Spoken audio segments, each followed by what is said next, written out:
How y'all doing? Today's Real Estate the Hard Way, another update. So I've been looking at reaching out to different investment firms, and I've been trying to start building up my contractor list in the cities I'm interested in. It's very difficult because contractors don't want to be wasting their time with someone that doesn't have work, that doesn't own the property. And contractors usually want to see what they're working on. They want pictures, they want to be able to come give estimates, they want some diagrams, right? So before you even invest, you want to know things like what does it really take to renovate 100 units, 300 units for a certain property? What would I be looking at, right? So in the grand scheme of things, it's going to be difficult. It's not the ideal situation. But what are you doing? You're combing through LoopNet, you're combing through Crexi, you're combing through your local MLS. And what are you looking for? You're looking for people who have already prepared that, or prepared those numbers that give you more and more an idea. So what you're really doing, you're training your mind, you're training your overall experience from reading everybody's analysis. So a lot of real estate agents on these websites, they're going to provide you with surveys. They're going to provide you with schematics, diagrams, zoning approvals, right? You can go as you have to concentrate and constantly be on that, going through the hard work of reviewing that data. And at the same time, you have to start building your list of contractors. I know it's difficult when you haven't really locked down a property, but you need to have people in mind. So make a category, like I've been doing. I make a category: my plumbers, my electricians, my framers, right? My demo guys, my contractors, my bathroom guys. I start making a list, right? Whether they respond or not, they're on my list, and I put a note: hey, I contacted them. Let's see what's my relationship with them. So another thing is, you're going to have real estate agents in different cities. You're going to have contractors in different cities. You need relationships there. Then you also need relationships with anybody you can find that's in the board, in the local county government. So you have those relationships. Then you need relationships with mortgage brokers. You need relationships with real estate agents. So you have to keep reaching out to them and understand who's going to be the one that's going to be on your team, right? And everybody just doesn't want to waste time with someone that doesn't actively ready to buy right now and actively looking at properties or actively purchasing.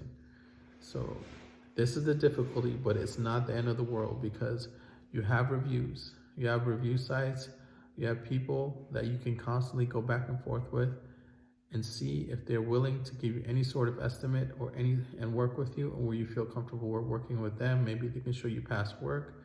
You can look at Google reviews, Angie's List, but you have to get started. All the work that you can do at the beginning is highly important. So when you're trying to do a new house build or you're trying to move into a new city, look at the population. Look at what are the zonings in that area, what's required, right? Look at the development costs, right? Even take some sort of a house plan, a template house plan, and say, hey, how much would it cost to make this, right? Or go to new home builders, ask them what would it take to build this. There's a lot of things that you're doing that you might never ever get paid for. You might never really see the fruits of it. Let's say I never decide to build a house. Let's say I never got a multi-unit. Let's say I failed totally. But this time, you could look at this time as time that you would have had where you were watching Netflix or watching a show or watching a game, right? But you chose to take on this category as a hobby, as an interest, and hoping and somehow that interest will pay you back, right? So my level of understanding of commercial cities, things I like, is constantly increasing, even though I might not participate in it. If I find something and things come together, how can they come together if you're not constantly out there? Because of money, you might be like, well, I'm not ready yet, I'm not going to start. So don't let that hold you back. I put a lot of time into it.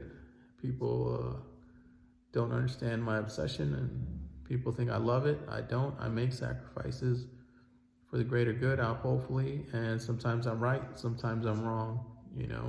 I do want to close on this multifamily by the end of the year. If things are on my side, if the finances are on my side and the things line up, I'm going to execute. Either way, one way or another, I'm going to get this multifamily. But if I cannot do it, if I'm still going to follow my level of risk appetite, and if I can't close on that, trust me, I will get another single family home before the end of the year. I really believe this is, it's a gem, I'm telling you. A big gem in real estate is getting one house a year. Get some property, whatever it is, find a way to keep it if you can. Work 2 jobs, whatever it is. These houses, just through inflation, increase in value. So if you were to get a condo a year or a house a year, might not even be the greatest neighborhood. You just renting it out, you're taking $200, $300 losses. And in 5 to 10 years, that can be a gain. It can start to become profitable because you have increased rents, right? Rent increases. You have appreciation. That appreciation might go up. You know, so when you look at there's things such as you'll notice if you start looking at properties, properties like a Chick-fil-A store, and you buy that real estate where the Chick-fil-A, and that's going to be priced so high, so high, you're not going to be able to understand why anyone would buy that property at that price. But what they're hoping is on appreciation, they're taking monthly losses, or they have investors with they're paying massive down payments. Like, so Chick-fil-A might cost $25 million for the real estate, right? Or $5 million or $8 million. So what they're putting down is $4 million. If it's $5 million, they're putting in $2 million or $3 million. If it's $10 million, they're putting in $5, $6 million. If they're not, they're taking losses, right? Like that money is coming out of investors' pockets. That money coming out of their pockets. Why? Because they're hoping, because they have a 10-year term with Chick-fil-A in that location, one of the most sought after locations, because Chick-fil-A don't make them a lot of mistakes. Wherever they sit, that line is busy, right? So in 10 years, is that property going to double? Is that property going to triple? So if you can find a way to hold on to a $5 million property with a Chick-fil-A, or $10 million with a Chick-fil-A, in 10 years, it might just be 20, right? It might just be 20. And that 20 million is going to wipe out whatever losses you take on the front end. So a lot of people look at it that way. But let's say it equals 20 million. You need to want to sell it because it's valuable, right? You have 10 million or 8 million, right? Which you can 1031 into another property, into a $20 million property, or even $100 million property at that point, right? Because you only kind of got to come up with 10, 20%. So moral of the story is you have to, whatever you're doing, you have to constantly, every day, force yourself to put some knowledge in the bag.